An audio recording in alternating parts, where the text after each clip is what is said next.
suis Andy Poiron, entrepreneur et amoureux de sport. Je suis le propriétaire de Away, un centre de coaching hybride à 360 sur Dijon, et également consultant où j'aide les coachs sportifs et les propriétaires de studios, de box CrossFit et de clubs de fitness à développer leur entreprise. Le fitness est une passion et c'est aussi un business. Dans ce podcast, le business du fitness, je vais à la rencontre de personnes ordinaires qui vous partagent leur expérience extraordinaire. Au programme, on parle de leur parcours, de comment elles en sont arrivées là, et également de leurs difficultés, de leurs succès et de tous les éléments qui peuvent vous donner des idées pour votre propre entreprise. Se nourrir des autres est l'un des moyens les plus simples d'accélérer son propre parcours personnel. Donc faites-vous plaisir, écoutez, prenez des notes, laissez-vous inspirer et très bonne écoute. Bienvenue sur le podcast Le Business du Fitness. Aujourd'hui, je suis pas en Corse, mais je me suis déplacé en Corse avec Julien et Jérôme. Salut les gars. Salut Andy. Julien et Jérôme ont fait partie de mon mastermind et du coup, j'aime bien à la fin de l'accompagnement faire le point avec eux. Est-ce que déjà, pour resituer un petit peu, pour mettre du contexte à l'épisode, où vous étiez avant de rejoindre le mastermind? Et expliquez-moi un petit peu qui vous êtes pour ceux qui ne vous connaissent pas. Moi, c'est Jérôme, un ancien footballeur professionnel. Du coup, ouais, j'ai évolué plus de une dizaine d'années au niveau professionnel en France, en Ligue 2. C'est vrai qu'à la fin de ma carrière, s'est posé la question justement de la reconversion. C'est vrai que Julien et moi, on s'était croisés lorsqu'il était encore en activité de kiné dans un club de foot dans lequel j'ai joué. On est toujours resté en contact depuis quasiment maintenant 7 ans, depuis 2018, même 2016. On est resté en contact toutes ces années, on a gardé ce lien et à la fin de ma carrière, on s'est retrouvés ici tous les deux en Corse. Le hasard a fait qu'on nos chemins se sont recroisés et il m'a évoqué son envie de projet de studio de coaching et c'est de là qu'a commencé la belle aventure. À toi, Julien. Ouais, mais moi c'est Julien, donc j'ai 39 ans, j'ai deux enfants, 3 ans et 5 ans. Je suis j'ai fait des études en éducation physique et puis ensuite je me suis orienté vers la kiné. Euh, et donc ça m'a permis d'exercer là depuis 15 ans la kiné. Dans ces 15 années de pratique de kiné, j'ai eu la chance d'évoluer dans le milieu sport du sport professionnel, du sport de haut niveau. Donc c'est là où j'ai rencontré c'est- Jérôme. Et puis dans ce milieu-là, ça m'a permis de basculer vers la préparation physique. Et donc naturellement, à la fin de ma petite carrière, on va dire dans le monde du foot pro, je me suis posé la question de savoir si je voulais rester dans le milieu médical ou si je voulais évoluer ou faire évoluer les choses dans le milieu du sport. Donc avant de rejoindre ton mastermind, on s'était rencontrés à Ajaccio avec Jérôme. Tous les deux, on était sortis du monde du foot pro. Et du coup, on a monté ce projet commun. Et qu'est-ce qui fait que tu avais envie justement de monter un studio et de pas rester dans ton métier kiné ou autre? C'était quoi le précurseur de ça? Je pense qu'il y a plusieurs facteurs. Le premier, c'est le challenge. Euh, Ça faisait quelques années que j'évoluais dans le monde de la kiné, dans le monde médical. J'ai tenté un peu toutes les expériences, centre de rééducation, cabinet libéraux, milieu sportif, donc en statut salarié, indépendant. Et donc j'avais un petit peu fait le tour. Et la question se posait de savoir si je voulais, une fois que j'avais terminé mon contrat de salarié dans le foot, si je voulais repartir dans le milieu médical en tant qu'indépendant ou si je voulais tenter une autre aventure. Le challenge, pourquoi? Parce que parce qu'effectivement, le cabinet de kiné, pour moi, c'était la solution de facilité, mais je ne me reconnaissais plus dans cette façon d'évoluer, dans ce monde du conventionnement, dans ce monde de la subordination médicale, où on doit, en fait, pour moi, c'était assez simple, donc j'avais envie de plus de challenge, plus de défis, et donc me lancer dans une aventure de commercial, pour vendre la santé musculaire et articulaire au service de la population plus générale, monsieur, madame, tout le monde. C'était plus un défi. Et puis ensuite, des perspectives un peu plus grandes dans cet environnement-là que le milieu médical où effectivement, aujourd'hui en France, quand tu ouvres un cabinet de kiné, tu peux être contraint à poser tes prix sous le conventionnement. Donc, c'est des actes qui sont conventionnés, qui sont normés avec un tarif qui est plafonné. Un numerus clausus en fonction des villes dans lesquelles tu exerces. Donc, si tu ouvres un cabinet de kiné, tu peux pas t'entourer de collaborateurs. En tout cas, tu es fixé un certain nombre de collaborateurs. Donc, des perspectives de croissance économique qui sont un peu plus limitées. Et puis après, un épanouissement personnel où je me voyais plus effectivement être uniquement dans le soin. J'aime beaucoup l'approche de la thérapie par le mouvement.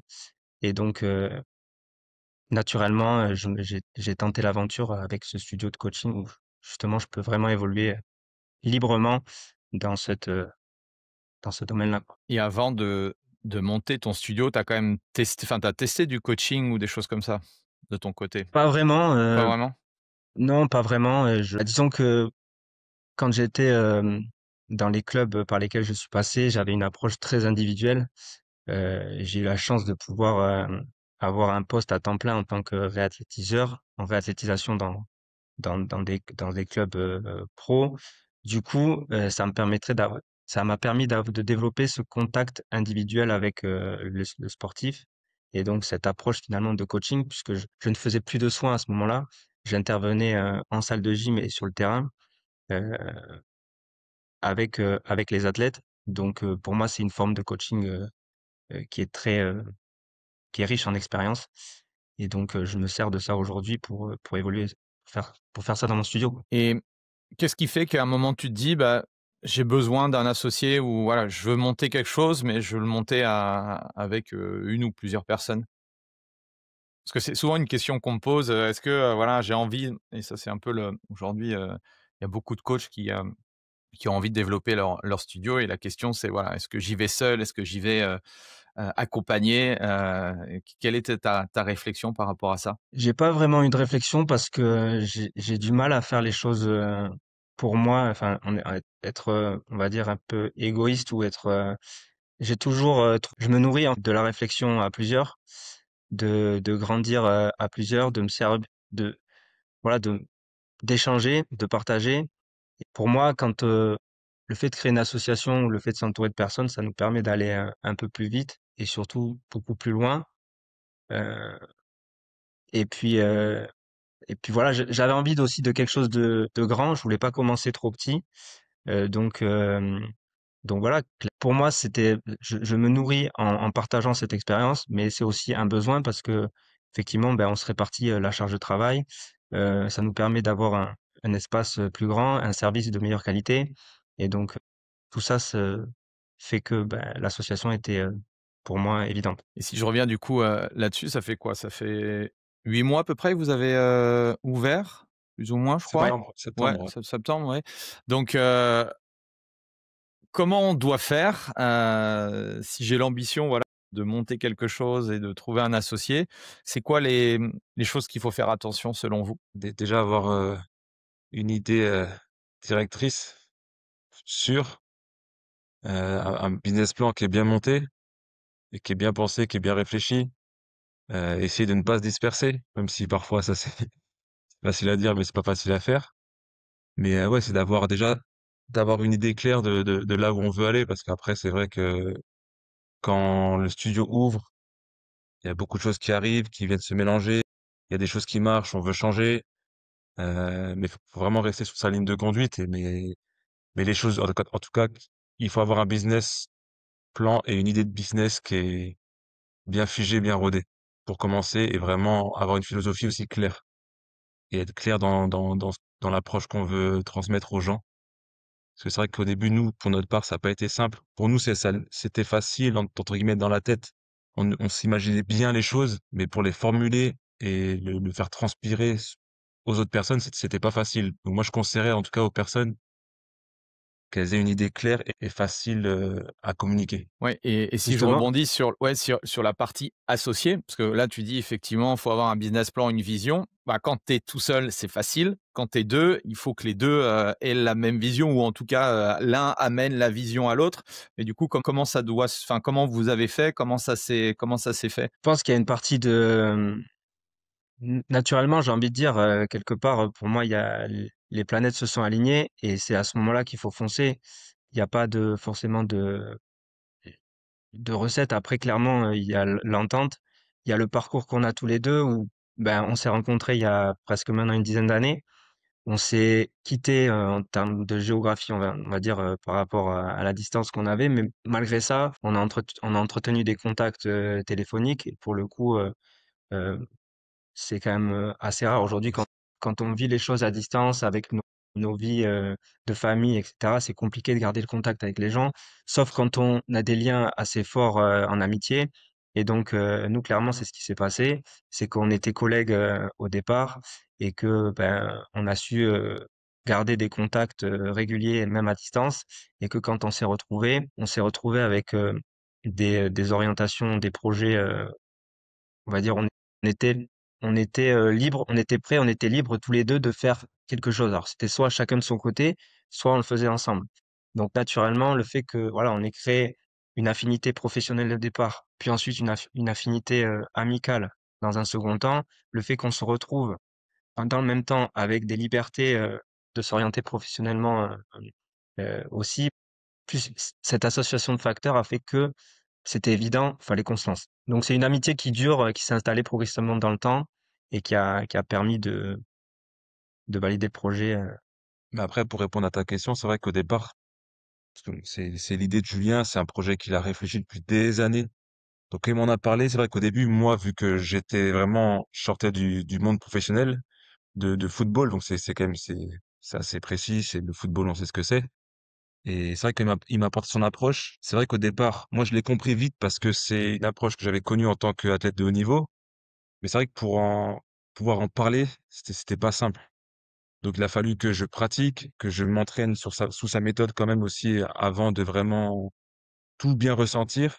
Et petit à petit, j'ai commencé à vraiment mettre des mots sur les mouvements, mettre des mots sur l'approche, sur la philosophie. Mais c'est vrai qu'en amont, il a fallu que je pratique, que je m'imprègne de la méthode, parce que c'est vrai que c'était la sienne, même si ma vision était la même à la sienne, c'était quand même assez précis. Et ça, c'est vrai que pour pouvoir parler, faut vraiment la vivre aussi. Je pense que pour parler d'une philosophie, il faut la vivre. Après, Andy, je voulais rebondir sur ce que tu disais. Qu'est-ce qui nous a permis en fait enfin, si on doit donner des conseils aujourd'hui sur le comment démarrer, avec qui et qu'est-ce qu'il faut faire au départ. Je me souviens que quand je t'ai contacté, donc comme Jérôme l'a dit, on avait une idée très claire de ce qu'on voulait faire dans l'opérationnel. Mais la première chose que tu m'as demandé, je me souviens, c'est donne-moi ton rétro-planning. Tu vas ouvrir au mois de septembre. On s'est contacté un an auparavant ou 6 mois auparavant, je sais plus exactement. Tu m'as demandé le rétro-planning. Et ça, déjà, on n'avait même pas commencé le mastermind. Déjà, pour moi, je me suis dit, ah ouais, il me met en difficulté parce que je n'avais pas réfléchi à ça. Mais ça m'a permis aussi de clarifier les choses vis-à-vis ben, de notre association en disant, voilà, Jérôme, je te propose ce projet. Il va falloir mettre en place ce rétro-planning pour qu'on arrive à notre ouverture et que ça soit le plus cadré possible. Donc, clairement, c'est créer une association la plus forte possible en termes de confiance, mais c'est aussi mettre des choses concrètes en place.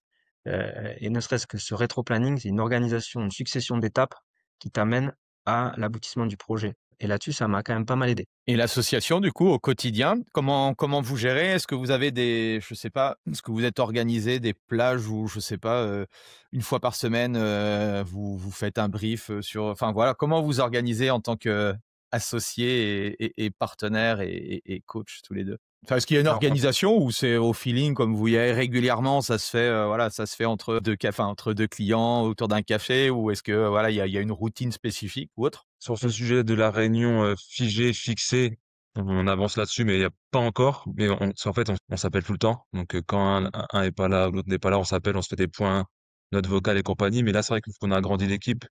C'est quelque chose qu'il faut qu'on mette en place très vite. Même si c'est une demi-heure, c'est une demi-heure, mais au moins on a un truc qui est figé, on a vraiment une réunion et un cadre là-dessus. Après, en termes de séparation des tâches, on a nos rôles quand même qui sont définis. Donc là-dessus, on a avancé aussi grâce à toi, de pouvoir vraiment faire en sorte que chacun ait ses tâches, quoi.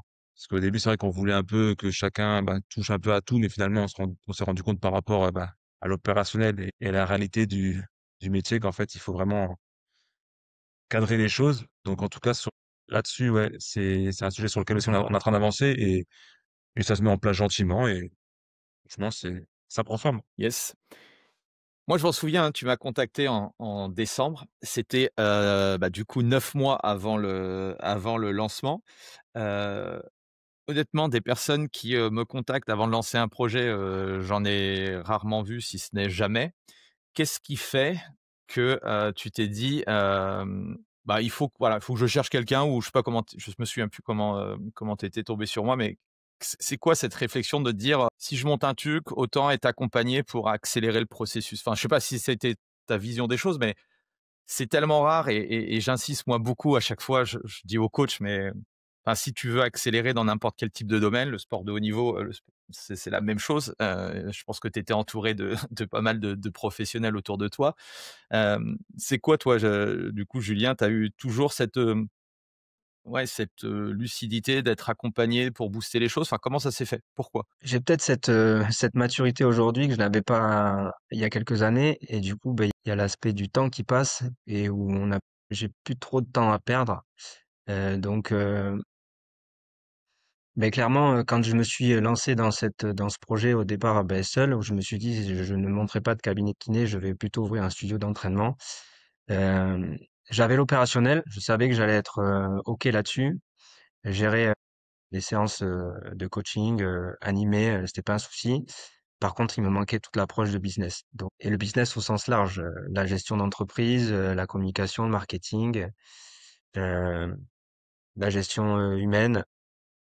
Et clairement, dans ce délai-là où, faut savoir que je quitte le milieu du foot en 2022 et on ouvre 2 ans plus tard, c'est ça à peu près. Entre-temps, j'achète le lot qu'on retape. Donc, enfin qu'on retape, qu'on fait en entier. Donc clairement, j'avais pas le temps et pas les ressources aussi, pas les ressources. En tant que kiné, on n'a aucune éducation, aucune formation sur le business, même dans le milieu, dans notre domaine, parce que finalement, on n'en a pas besoin. On n'a pas besoin. On a un système d'acquisition client, de patients qui est extrêmement simple puisque les gens passent chez le médecin et les médecins nous envoient les patients. Donc c'est extrêmement facile. Par contre, dans le fitness, c'est différent. Il y a extrêmement de concurrence et les enjeux sont complètement différents. Le système d'acquisition est beaucoup plus difficile et donc il me manquait ces compétences, ces ressources. Et donc je me suis lancé dans la recherche de podcasts pour voir s'il y avait des personnes qui pouvaient m'apporter des informations dessus. Tombé sur ton titre qui est très explicite, le business du fitness. C'était très clair pour moi. J'ai commencé à écouter des podcasts. J'ai complètement adhéré. Et je me suis dit, c'est clairement la personne qu'il nous faut pour nous apporter les grandes lignes, ou en tout cas les recettes. Au départ, j'attendais des recettes. J'attendais voilà, si vous voulez ouvrir un studio, vous allez faire ça, ça et ça va marcher. Donc je me suis dit, allons-y. J'ai envie de le faire. Du coup, Jérôme après est rentré dans le projet, je lui en ai parlé. Il a fallu, voilà, discuter un peu, le convaincre. Et puis c'était naturellement qu'on est venu te voir. OK. Du coup, comment se sont passés parce que vous, contrairement aux autres, quand ils rentrent, ils ont déjà un business, ils ont déjà des clients. Vous, il y avait justement cette période de janvier à l'ouverture, on va dire, août, où vous avez pris du temps, du coup. Alors, toi, Jérôme, tu étais aussi en plein, dans tes examens et tout. Comment ça s'est géré? Est-ce qu'il y a eu des moments de doute? Enfin, est-ce que vous pouvez me partager, de manière très transparente comment vous avez vécu, justement la première partie d'année étant donné que vous aviez pas ouvert? On était très occupés. La chance qu'on avait, c'est qu'on était très occupés par les travaux et que on faisait énormément confiance au temps et à notre expérience de terrain et au fait que on partage des échanges avec toi, avec les autres personnes du mastermind. Et au final, on était confiants en fait. On n'a pas eu beaucoup d'inquiétudes, beaucoup d'angoisse, parce que finalement, on se rendait compte que même si au début, on n'avait pas les ressources, pas de compétences et qu'on était peut-être très loin de ce qu'on fait aujourd'hui, on se rendait compte que chaque fois que chaque semaine passée, on apportait des éléments de réponse et on commençait à construire notre modèle, notre business model. Donc, est-ce que c'est une qualité qu'on a d'être plutôt assez tranquille et assez confiant sur l'avenir et sur nos Je projets? pense que c'est une force, hein, pour le coup. Parce que si tu es toujours en train de ruminer et de broyer du noir, c'est clair que ça va être compliqué de sortir la tête de l'eau en sachant qu'on sait très bien que l'entrepreneuriat, c'est pas si facile que ça, quoi. En fait, pour moi, il y a une chose qui est importante, c'est qu'à partir du moment où tu es sûr de ton produit, alors que là aujourd'hui, c'est des sessions de sport qu'on vend, mais c'est surtout la qualité de l'accompagnement. Pour moi, le reste, est-ce que c'est perfectible. Et l'expérience qu'on a de terrain, alors Jérôme en tant que joueur, en tant que praticien, et aujourd'hui avec son diplôme de coach, et moi avec mon expérience de terrain, je suis sûr de l'offre, de la qualité du produit. Donc à partir de ce moment-là, pour moi, c'est beaucoup plus facile de vendre, c'est beaucoup plus facile de communiquer dessus, c'est beaucoup plus facile, ouais, de mettre en place les systèmes. Enfin, en tout cas, en termes de, je suis rassuré, on est rassuré parce qu'on a la compétence d'opérationnel. Après, le reste, ça s'apprend. On a certainement fait des erreurs. On en fait peut-être même encore aujourd'hui. Mais tout ça, c'est perfectible. Par contre, l'expérience de terrain, ben, pour moi, c'était primordial et c'est pour ça qu'on avait cette confiance-là. Posteriori, est-ce que vous croyez que le lancement, enfin c'est forcément difficile à dire, mais est-ce que justement le fait d'être accompagné les 8 premiers mois avant le lancement, ça vous a aidé à lancer votre studio? Ça va. Oui, oui, ah oui, oui, très clair. Pas le lancer. Non, Moi, je dirais pas que ça nous a aidé à le lancer parce que quoi qu'il arrive, on l'aurait lancé. Par contre, si on en est là aujourd'hui, c'est grâce à cet accompagnement. C'est clairement, c'est Par rapport à quoi justement? C'est quoi qui vous a, ouais, qui vous je sais pas si c'est le mot rassuré ou qu'est-ce que vous avez mis en place qui fait que, vous on en reparlera après du lancement et de ce qui s'est passé pour vous, mais, ouais, quel est le retour par rapport à ça? déjà, chaque mastermind que Julien ait fait seul, moi seul ou à deux, à chaque fois, on a pris des claques et on en a tiré des leçons sur lesquelles on a réagi tout de suite derrière. Même sur les rendez-vous du mercredi aussi. À chaque fois, Julien me faisait des retours où il y avait des choses comme ça qui l'interpellaient. Et du coup, nous, derrière, ça nous permettait de mettre en pratique, de corriger ou d'ajuster plutôt notre approche.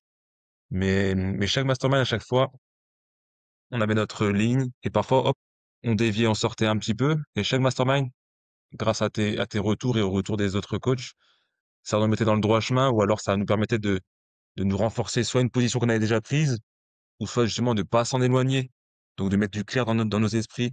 Donc ça a été vraiment bénéfique pour nous mais comme l'a dit Jules, quoi qu'il arrive, on aurait lancé en fait le business, mais mais ton approche, tes conseils nous ont permis vraiment de sécuriser des certitudes qu'on avait déjà et puis certains retours que tu as pu nous faire nous ont aussi permis de prendre des décisions par rapport à tes retours en fait.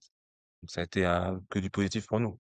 moi, j'aime bien utiliser ce terme-là. C'est qu'en fait, tu nous mets face à des contextes. Voilà. Aujourd'hui, vous en êtes où? Quels sont vos chiffres? Où vous voulez aller? Quelles sont des choses qui sont extrêmement concrètes? Et à partir de ces choses concrètes, c'est quel est le plan? Donc, pour moi, c'est le cadre. Et pour moi, c'est ça qui nous a permis de, de, de démarrer aussi bien. C'est qu'on a eu ce cadre, cette ligne de conduite. Et comme disait Jérôme, dès qu'on sortait du cadre, ben, que ce soit les coachings collectifs ou quand on venait en présentiel sur les week-ends, et ben, boum, tu nous remettais dans le cadre pour justement ne pas perdre l'objectif, c'est d'acquérir des clients et de les garder. Voilà, c'est aussi simple que ça. Mm. Mais c'est vrai que quand tu n'as pas, alors ça paraît très basique, mais quand tu démarres, au final, tu te dis oui, ben, les gens vont tous venir me voir. Et puis, en gros, j'ai pas besoin de communiquer parce que c'est normal, j'ouvre un studio, les gens, ben, en fait, pas du tout. Parce que là, déjà, il faut mettre des actions en place. Il faut mettre des actions en place. Voilà, il faut un cadre et mettre des actions en place dans ce cadre-là. Et du coup, qu'est-ce que ça donne, l'association d'un sportif de haut niveau et d'un kiné? Est-ce que vous pouvez nous parler un petit peu de votre, modèle du studio qu'on voit, juste, derrière pour les coachs qui nous écoutent et puis justement qui ont peut-être aussi cette envie de créer? C'est quoi votre, business model pour le coup? Il y a plusieurs questions en une, on Ouais, il y a dit, c'est plusieurs ça? questions. Ouais, il y a plusieurs questions. Non, pour répondre à la première question, l'association, alors en fait, nous, dans notre business model, on a une trame, tous nos adhérents ont des sessions qui sont programmées et c'est la session qui est le cœur et après l'intervenant qui peut changer. Donc, c'est plutôt nos personnalités, nos expériences Donc, alors je vais parler pour moi. Moi, c'est évidemment, je suis assez précis dans les positions des mouvements. Et je suis précis et très exigeant sur les temps de passage sous tension musculaire, etc. Bon, je vais être plus sur la technique, plus sur comment gérer la douleur et appréhender cette douleur chez les clients qui viennent nous voir à ce sujet-là. Et puis voilà. Et puis Jérôme, lui, a plutôt cette approche de praticien, puisqu'il a beaucoup pratiqué. C'était son métier de faire du sport tout, tout le temps, quoi. Et puis il a une dimension aussi, il va en parler peut-être après, mais beaucoup plus une approche mentale qui est super intéressante et qui nous apporte cette complémentarité. Ouais, c'est ça. Moi, j'aime bien faire le lien aussi entre le corps et l'esprit, sur des postures aussi, sur des choses comme ça, où parfois, ben, c'est tout bête, mais les épaules rentrées, des choses comme ça. Moi, j'ai pas que cet œil aussi où je vois la personne, je vois le squelette, je vois là, j'ai aussi, de par les postures, de par les positions, de par même des états, la façon dont la personne rentre dans le studio, un peu renfermée, tout ça. Moi, j'aime bien aussi aller les chercher un peu sur ce côté-là. Et puis aussi, bah, et également l'approche mentale. C'est vrai que moi, pour en pratiquer vraiment tout le temps, des matchs rapprochés, aussi avoir fait une compétition internationale, j'ai quand même une dimension aussi mentale où les gens, j'arrive vite à les rattraper, par le col, façon de parler, quand je sens qu'ils lâchent un petit peu. Mais avec une approche qui est pas agressive, qui est quand même une approche qui est sport plaisir, parce que moi, c'est comme ça que je perçois le sport. Même si on vient ici où rechercher de l'engagement, entre guillemets, chercher à se faire mal, on peut se faire mal en prenant du plaisir. Donc voilà, moi, j'essaie d'apporter voilà, cette vision un peu plus large et plaisir du sport. Et ce qui est intéressant aussi, et c'est pour ça que je vous avais demandé de justement de nous partager lors d'un week-end mastermind la philosophie, et puis votre approche, elle avait marqué beaucoup les personnes, enfin les coachs présents. Et ce que je peux partager du coup aux coachs qui écoutent l'épisode, ce qui est important, et ils en ont parlé, c'est d'avoir une méthodologie qui est propre, parce que ça permet justement de vous différencier de tous les autres coachs ou de tous les autres studios de coaching. Plus difficile, et c'est ce que vous avez dit, c'est mettre le produit. Si je sais que mon produit, mon service, mon accompagnement est de très haute qualité, après, bah, je peux rajouter la brique marketing, la brique sales, vente, etc. Et souvent, on fait un peu le contraire, où aujourd'hui, on est plus attiré. Enfin, on a beaucoup de publicité sur voilà, vendre, sur le prix, sur le marketing, les réseaux sociaux. On s'en fout un petit peu du produit, alors que moi, c'est avant tout partez d'un bon produit. Et forcément, si le produit il est différenciant, il apporte des résultats aux gens, après, bah voilà, il faut mettre un petit peu d'énergie sur le marketing et la vente, quoi. Et c'est ça que j'ai aimé tout de suite dans votre approche, c'est que vous faites les choses différemment. Alors là, on n'aura pas le temps de vraiment creuser ce que vous faites, mais c'est hyper intéressant au niveau des fondations, le fait d'avoir des petites cohortes de coaching. Bref, il y a plein de choses, et c'est ça qui est intéressant aussi dans notre business. Les membres du mastermind, chacun a son propre business model, chacun teste aussi des trucs, et c'est ça la richesse aussi de notre métier, c'est qu'on peut faire pas mal de choses. Du coup, avant d'ouvrir, est-ce qu'il y a eu c'était quoi les doutes? Ou est-ce qu'il y avait des doutes avant d'avoir le premier client? Qu'est-ce que vous pouvez partager justement à ceux Moi, qui nous écoutent? perso, c'est pas prétentieux, hein. Moi, j'avais pas de doute. Et sincèrement, c'est pas prétentieux Qu'est-ce qui faisait que tu avais pas de doute? parce que Julien, je l'ai vu, je l'ai connu en tant que kiné, donc j'ai connu sa méthode de travail. Après, je l'ai vu évoluer, et j'avais même pour faire la petite anecdote, j'avais même des amis ou même moi, quand on a changé de club par rapport à Julien, lorsqu'on avait des petites blessures, des petites gênes, on faisait même pas appel à nos staffs médicaux, de nos clubs respectifs. On appelait Julien, qui était dans un autre club, pour avoir des retours, parce qu'on savait qu'on allait être mieux soigné par Julien, qu'on allait avoir des meilleurs exercices. Donc déjà, moi, le côté, approche par rapport au mouvement, j'avais aucun doute par rapport à ça. Donc j'étais déjà aligné. Après, si le seul doute que je pouvais avoir me concernant, c'était de valider ou non mon diplôme, le BPGEPS, que je passais en parallèle des travaux et de ma vie privée, de ma reconversion. Donc à la limite, c'est la seule crainte que je pouvais avoir, mais en termes de lancement de studio, de bon fonctionnement du studio, sincèrement, je n'avais aucun doute. Là-dessus, je pense même que j'étais un peu trop à l'aise par rapport à ça. Non, mais tant mieux, quelque part, c'est ce qui m'a permis aussi de pas avoir de doute.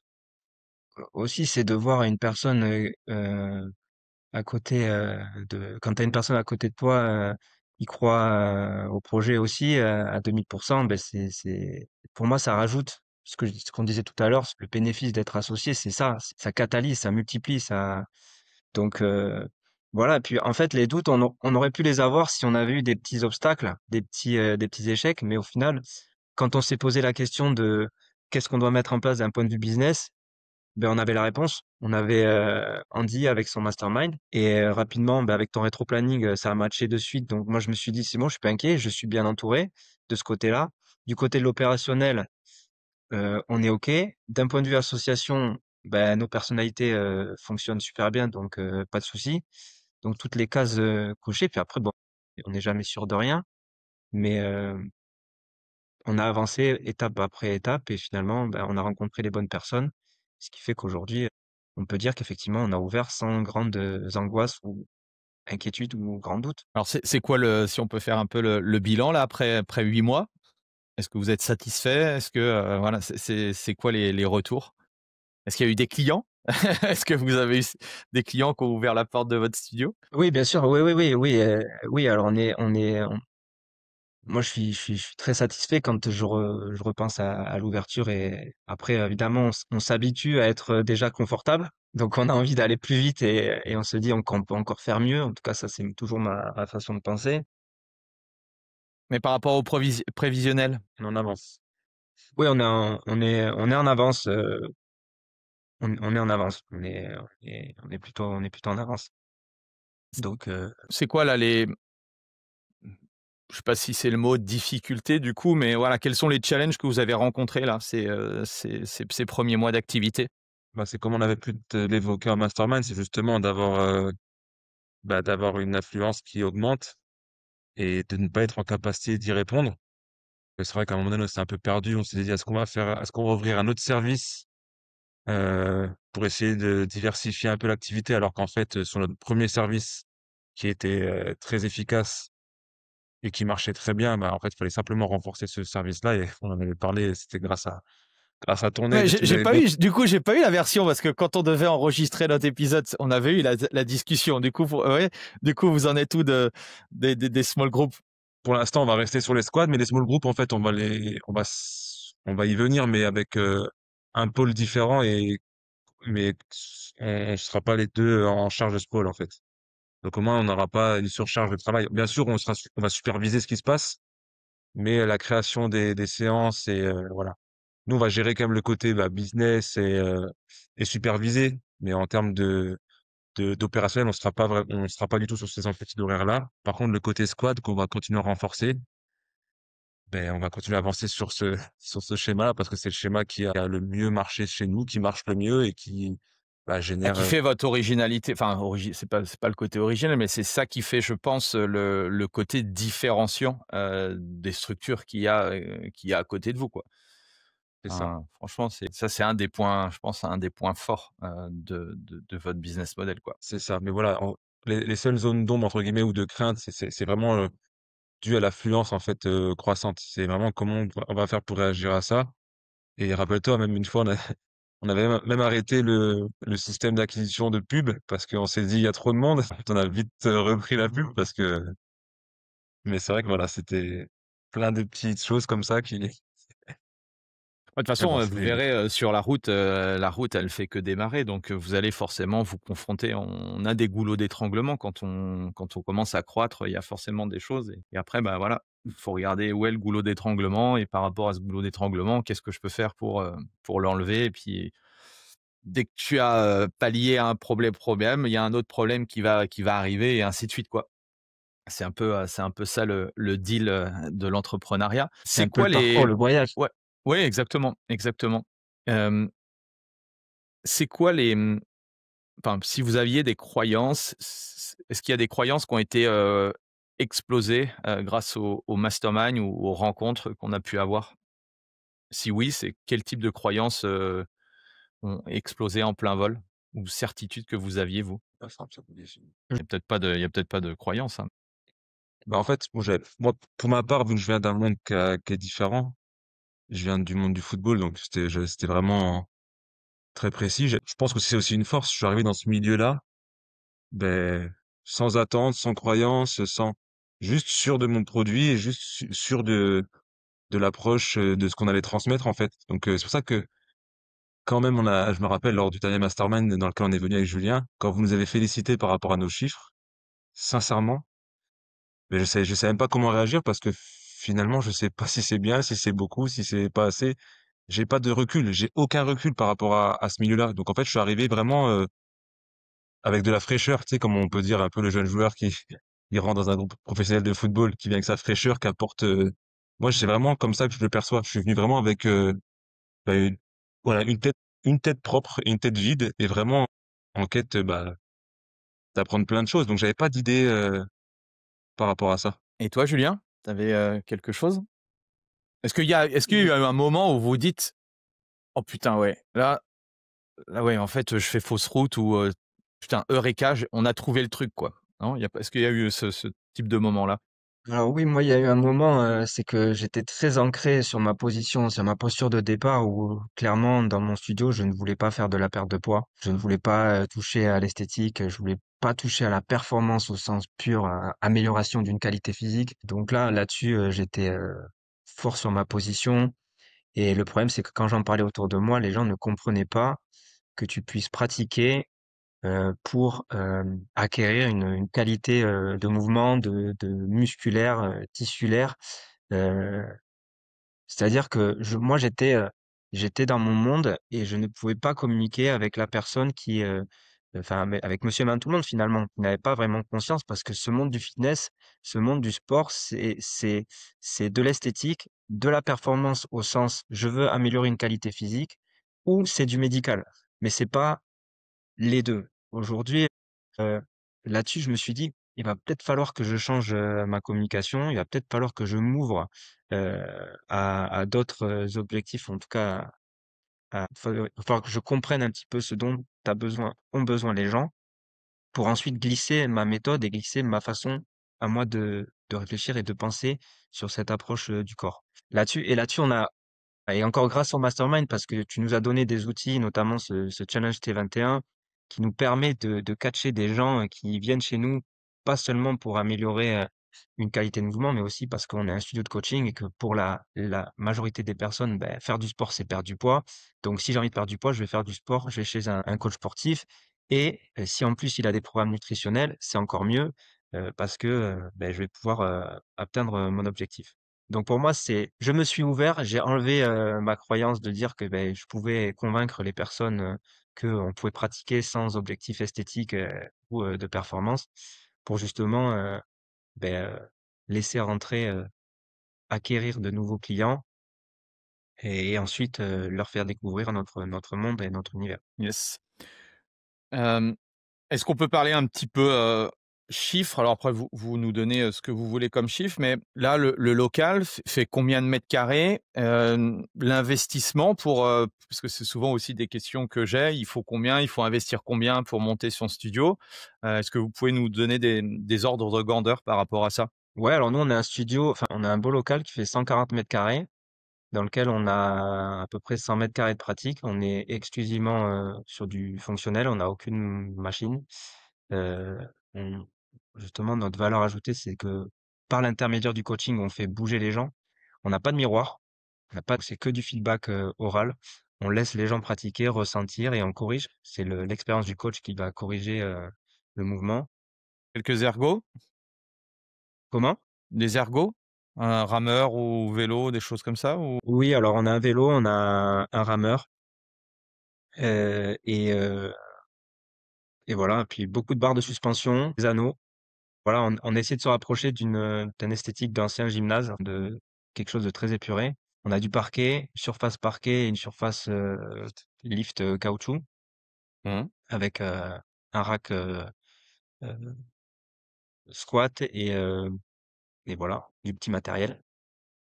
En termes d'investissement, ça vous a demandé, la partie, on va dire, training, pas, forcément, La partie rénovation ou autre, training, mais donc 15 000 €.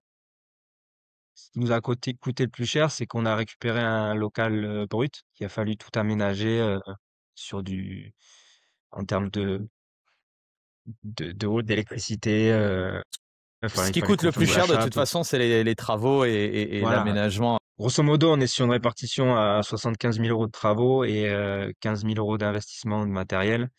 Donc voilà, sur un billet à 100 000 Une euros. enveloppe à peu près 100 000, ouais. OK. Ouais, pas donc à 100 000, mais honnêtement, encore une fois, c'est parce que on aurait pu faire ça dans quelque chose de plus petit, que moins de travaux et peut-être avec moins de charme et qui correspondait pas à nous et du coup, certainement un peu moins bien. Les prêts à la banque, ça a été je sais plus si vous aviez un prêt, mais si oui, ça a été facile, difficile? On a mis beaucoup sur nos têtes, hein. OK. Ça a été, il y a eu plusieurs étapes. La banque, pas vraiment. Simplement quand on a démarché des aides, locales et honnêtement, il a fallu, ouais, bah, qu'on se batte un peu. C'est-à-dire que les gens ne croyaient pas forcément en notre projet, étant donné qu'il y a énormément de concurrence sur Ajaccio. Déjà, quand même, ouais, franchement, faut savoir quand on a fait notre étude de marché, il y a énormément de salles, de fitness, des fitness parks. Il y en a 2 déjà, Ouais, il y a plein de fitness, et ouais, de clubs de il y a énormément fitness de classiques, quoi. Enfin, ouais, de global. fitness classique. On a aussi, 4 studios de coaching, 2 box de CrossFit.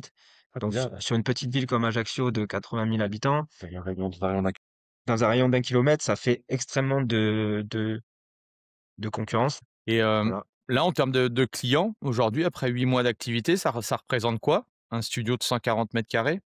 Aujourd'hui, on a 70 clients, 70 clients avec un ticket moyen à 220 euros. En termes de seuil de rentabilité, aujourd'hui, vous dégagez des bénéfices? Vous arrivez à avec les ouais, comment les charges et tout ça? Pour l'instant, on n'a pas de bilan comptable et on n'est pas encore bien stable là-dessus, étant donné que pour l'instant, sur les Oui, huit vous premiers avez mois, pas un an, ouais. voilà, la chance qu'on a, c'est que Jérôme, pour l'instant, continue de bénéficier du chômage. Moi, j'ai mon activité de kiné à mi-temps, on va dire. Du coup, on a décidé les 8 premiers mois, enfin en tout cas jusqu'à ce que Jérôme ait terminé ses droits, de faire entrer que de la trésorerie. Donc, on ne se verse aucun salaire par rapport à l'activité du studio. Donc là, en fait, en gros, on fait rentrer Du de cash, ouais. l'argent, du cash, et on fera le bilan à la fin de l'année. Et on verra ce qui nous reste par rapport à... Jérôme va être salarié du studio. euh, et par rapport à ça, ça nous donnera aussi... c'est quand même une charge importante qui va se rajouter. Donc on verra à la fin de l'année. Mais en tout cas, ce qui est sûr, là, c'est oui, on fait plus rentrer d'argent que les charges qu'on paye. Déjà. Ça, oui, oui, de manière Ça, globale, oui. ça, c'est quand même positif, déjà. Même si on n'est pas encore, on sait pas exactement au niveau des chiffres ce qu'on fait en plus ou voilà. Mais c'est sûr qu'on est on est dans le positif. C'est quoi votre vision à 3 ans par rapport à votre studio? C'est à 3 ans. Dans 3 ans, tu voudrais que... Ouais, C'est ça ouais, la ouais. question? Ouais, ouais. Dans 3 ans, ouais, est-ce que comment? Sur ce studio. Non, c'est non, d'aller chercher notre nombre d'adhérents maximum, on va dire, en termes de logistique et d'opérationnel, de le stabiliser clairement et, euh, et Par de, rapport à l'organisation et tout ça, là, du coup, vous avez chiffré le nombre de clients à peu près, qui peut rentrer avec le staff que vous avez aujourd'hui? C'est quoi? C'est faire un ouais, fois 2 en termes de clients? 120, on va dire. ouais, 120, 120, Ah, fixe 120. En fait, en gros, moi, j'ai plutôt un objectif de chiffre. Aujourd'hui, on est sur un chiffre à 15 000 euros mensuel.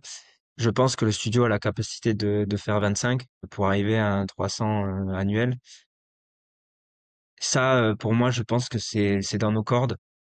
Une fois qu'on a ça, le stabiliser, le pérenniser, parce que ben on sait comment ça se passe en fonction de la saisonnalité. Les gens viennent, s'en vont. Là, là on est dans cette phase-là. Si tu veux, on est au printemps.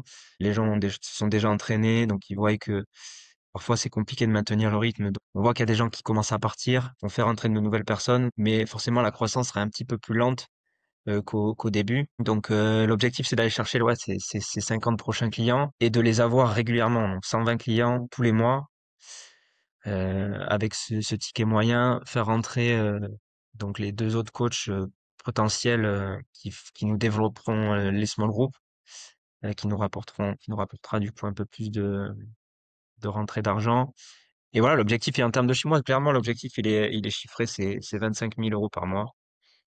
Pour notre petite structure, ce sera déjà très bien. Et puis savoir aussi si le business serait rentable avec un peu moins de présence de notre part. Donc savoir si en mettant d'autres coachs à notre place, bah, le message, la philosophie sera la même et si le rendement et les chiffres seront les mêmes pour à terme dupliquer l'opération dans une autre ville ou dans un rayon de kilomètres un peu plus éloigné. Mais en tout cas, voilà, c'est aussi voir si vraiment c'est rentable avec un peu plus de prise de hauteur de notre part. Ouais, mais ça, quand vous aurez, déjà, 1 an déjà d'activité, vous allez pouvoir voir un peu, en termes de charges, ce que ça corre enfin, à quoi ça correspond et tout et après, bah, oui, vous pourrez, faire, comme, certains font, vous dégager de l'opérationnel, en tout cas une grande partie pour avoir aussi, une équipe quoi, simplement. Parce que, on en a discuté, longuement et on en discute longuement dans le mastermind. C'est au début, tu as une position d'opérationnel, de technicien et c'est normal. Mais si tu veux, développer ta boîte au fur et à mesure, il faut enlever un peu d'opérationnel pour pouvoir devenir le stratège et réfléchir à la suite quoi. Parce qu'on peut pas être forcément, partout quoi. Donc c'est normal, c'est logique, quoi. Et je pense que là, c'est là où on va être dans nos limites. C'est-à-dire que aujourd'hui, pour moi, le mastermind qu'on a fait avec toi, c'était indispensable. Mais pour moi, on est au niveau 1. On est au niveau, on a appris les bases. Et si on veut encore évoluer, il va falloir passer au deuxième niveau, voire au troisième niveau. Et ça, je pense qu'on va avoir besoin d'aide pour ça. Et on est très clairement lucide par rapport à ça. Et on a besoin d'être accompagné parce qu'il nous manque encore des choses pour encore évoluer. C'est quoi la meilleure stratégie que vous ayez pu faire? Bon, même si je connais la réponse, mais justement, parce que la peur, de tout coach, c'est, mes clients, ils vont venir comment? Est-ce que vous avez, voilà, activé votre réseau, le bouche à oreille, le fait qu'on voit un nouveau, studio, donc les gens, ouvrent la porte et puis demandent ce que c'est? Enfin, c'est ou je sais que vous faites aussi de la pub. Est-ce qu'il y a voilà, des stratégies que vous avez pu tester et que vous pourriez partager, à d'autres coachs sur ça? Ah, puis, Pub à fond. mm, Franchement, investissez dans la pub, mettez de l'argent dans dans la pub. Nous, on a la chance de d'avoir trouvé une personne qui nous gère notre publicité, donc qui met en place notre stratégie marketing, en tout cas en termes de création de contenu.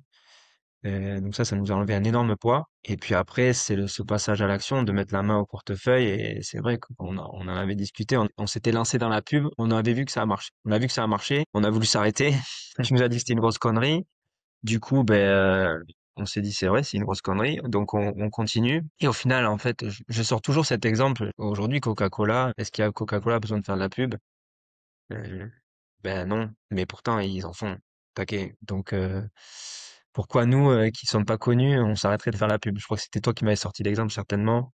Mais c'est voilà, c'est ancré dans mon cerveau et je crois que je m'arrêterai jamais de faire de la pub. bah ouais, c'est clair. Ouais. Puis bouche à oreille. Ici, nous, on a la chance d'être dans un environnement qui est, bah, où ça parle très vite, c'est très petit. Et de par nos profils, malgré tout, on a été à un moment donné des personnages publics aussi de la vie ajaxienne, de par nos professions. En fait, ça, ici, ça va très très vite. Une méthode qui plaît, qui marche, nouvelle. Le côté, bah, les gens curieux, puis simplement le bouche-oreille parce que de recommandations, parce que les premiers qui sont venus ont apprécié et aimé l'approche. Ça va très vite et on s'en rend compte. Les gens, tout le monde se connaît quasiment, donc ça va très très vite. Pub, bouche-oreille, franchement, c'est les meilleurs moyens de communication. Et à contrario, est-ce qu'il y a un truc que vous avez testé qui a pas du tout fonctionné? On a testé de se faire accompagner sur la communication Ouais. et ça a pas du tout marché. On a testé des partenariats commerciaux qui n'ont pas marché. Alors après, je te dis ça, ça n'a pas marché. C'est difficile Quantifié, à hein. mesurer objectivement, mais en gros, à l'instant T, ça nous a pas apporté. On a participé à des événements locaux qui nous ont pas rapporté beaucoup de clients. Mais par contre, on est là. Là, ça fait une présence. Le partenariat communication, quelque part, ça a fait parler. Ça fait parler, mais ça nous rapporte. On n'a pas eu de lien direct avec je viens, tiens, je viens parce que j'ai vu que Mmh. vous avez tourné une vidéo avec un tel, ou je viens parce que vous étiez sur tel stand, etc. Donc ça, là-dessus, on a zéro retour. Mais par contre, les gens en parlent, on le sait. Pour l'instant, on a une bonne et ça, c'est important de le garder. Je pense qu'on a une bonne image. parce que les gens qui parlent de nous, ils en parlent bien. Donc Je voilà. disais je disais il fallait voir 8 à 10 fois, 8 à 12 fois, je crois, la marque en question ou tu vois le coach en l'occurrence pour, se dire: «Tiens, ce serait peut-être intéressant que j'aille voir, quoi». Donc tu vois, c'est pour ça que, être toujours visible sur Facebook ou, montrer ta présence dans des événements qui, toi, te semblent intéressants par rapport à ton public cible, c'est aussi hyper important, quoi. Bien sûr. Ce que vous construisez aujourd'hui, la répercussion, nous, on voudrait toujours la répercussion, c'est, tout de suite après par exemple, un salon, tout de suite après, il y a une ruée des gens. Mais voilà, entre le moment où la personne, elle va te découvrir la première fois et puis la personne, elle va devenir cliente chez toi, il peut se passer du temps, quoi. Je vois que les clients arrivent là. Là, il faut planter des graines et puis, parfois ça pousse bien et parfois ça pousse pas et parfois ça pousse, 2 ans après. Heu, voilà, planter sa graine, l'arroser, régulièrement et puis voir ce que ça donne. Yes, du coup, on finalise l'épisode. Pour ceux qui, enfin déjà, quel est votre ressenti à tous les 2 sur le mastermind, même si vous m'avez partagé déjà des choses? Et puis pour ceux qui se posent la question de, est-ce que ce serait intéressant, pas forcément de rentrer, dans mon programme, mais pourquoi c'est important selon vous d'être accompagné? Qu'est-ce que vous pourriez dire justement aux coachs qui nous écoutent? Déjà pour se remettre en question, c'est très important. Nous, ça nous a permis de nous remettre à chaque fois en question, niveau business, niveau pro et même niveau perso. Parce que parfois, c'est aussi le côté, c'est un peu ton ego qui te fait prendre une décision sur le côté pro. Donc en fait, tu es un peu partagé entre les 2 et finalement, tu reçois à chaque fois des petites claques. Mais c'est pas encore une fois, c'est de la critique, mais elle est positive et il faut vraiment pas le prendre le côté où, bah, les fois où tu nous es rentré dedans, on s'est pas vexé et on l'a pas mal pris, au contraire. Ça nous permet de nous remettre des idées en place, de garder le cap et puis sentir qu'on est accompagné, quoi, et sentir qu'on parle à un professionnel, à quelqu'un qui connaît son métier, qui connaît, bah, les rouages du métier. Alors bien sûr, tu ne détiens pas non plus toutes les vérités, mais par contre, tu as cette expertise qui nous permet d'avancer et de conforter des positions qu'on a prises et puis certains, bah, carrément de les enlever et puis d'autres de les modifier, de les ajuster. Mais franchement, moi, je vous dis, foncez, allez dans ce mastermind. Vous allez même, c'est tout bête, même d'apprendre des autres coachs parce que nous, on a pris des décisions aussi par rapport au business d'autres coachs. Donc c'est pour ça, on peut apprendre de tout le monde. Mais bien sûr, faut mettre son ego de côté, faut y aller vraiment en quête d'apprentissage et puis pour grandir en tant qu'homme déjà et puis que aussi niveau professionnel. Merci. Je fais souvent le parallèle avec le coaching et la vérité, ce que je dis souvent, c'est quand on rentre chez nous, il faut mettre l'ego de côté. Il faut être capable de se dire: «OK, si je viens, ici, c'est que vous nous faites confiance et on va vous apporter une valeur ajoutée». Donc à partir du moment où vous êtes convaincu que vous avez des besoins, pourquoi hésiter? Parce que, vous trouvez la bonne personne, vous sentez qu'il y a des bons conseils, il faut foncer. Il y a le côté investissement qui est aussi quelque chose d'important pour moi parce que cet effort-là, à partir du moment où vous le faites, vous recevez l'information complètement, différemment. Vous vous investissez, différemment. Quand je parle d'investissement, c'est financier, économique. Derrière, forcément, vous dites, l'argent qui a été investi, il faut le retrouver donc natu normal que vous ayez les retours escomptés et quand c'est qualitatif en plus, et que c'est concret, c'est gagné donc j'encourage vivement, clairement. Yes, et ben merci, tous les 2 du retour. Félicitations une nouvelle fois pour le parcours et puis voilà, j'ai hâte de refaire, justement un épisode dans 1 an et demi pour voir un peu, là où vous êtes et ce que vous avez, construit. Merci tous les 2. Merci aussi d'avoir écouté jusqu'au bout. Pensez à mettre un 5 étoiles à Julien et Jérôme et puis, nous on se retrouve, pour un prochain épisode, la semaine prochaine. Allez, salut tout le monde. Voilà, c'est fini pour aujourd'hui. J'espère que l'épisode vous a plu. Merci d'avoir passé ce moment en ma compagnie. 2 petites choses avant de vous quitter. Si vous cherchez les notes de l'épisode ou que vous voulez tout simplement me contacter personnellement, allez sur mon site andypoiron.com. Donc tout attaché, www.andypoiron.com. Vous trouverez toutes les informations nécessaires. Et dernière chose, et c'est la plus importante pour moi, si vous voulez m'aider à promouvoir ce podcast, eh bien vous mettez un avis 5 étoiles sur Apple Podcast. Si vous regardez cet épisode sur YouTube, eh bien pensez à liker et à vous abonner à ma chaîne YouTube, et pensez à en parler autour de vous, pensez à en parler à vos amis ou à vos collègues dans le fitness. Ça permettra véritablement à ce podcast d'avoir beaucoup plus de visibilité. Voilà, en tout cas, merci, à très vite pour le prochain épisode.